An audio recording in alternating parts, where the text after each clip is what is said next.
vážení páni, milí hostia, všetci vy, ktorí ste dnes zavítali do Prešova.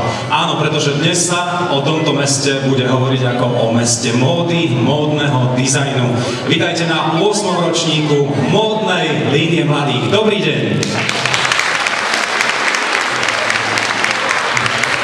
My sme si pre vás aj počas tohto roka pripravili jednu novinku. Tu ste už mimochodom videli. Ja sa už takto presuniem k nášmu logu, pretože Daniela, tá, ktorá sa vám predstavila v tých nádherných šatách, zobrazovala práve toto logo. Takže to bola trošku novinka, ktorú sme si pripravili. Dúfam, že každému bolo jasné, že Daniela, ktorá bude v tomto roku maturovať, tak sa nám predstavila práve v šatách, ktoré pripravili mladí módni dizajnéri strednej odbornej školy.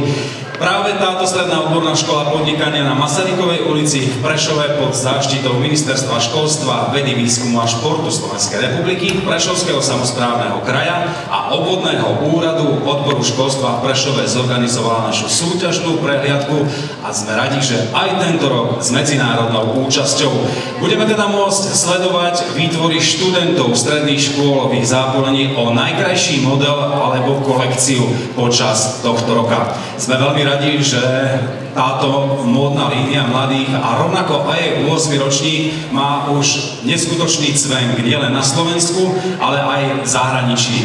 To dokážeme práve v tejto chvíli, pretože budeme vítať vzácnych hostí, ktorí už v tejto chvíli sedia medzi nami.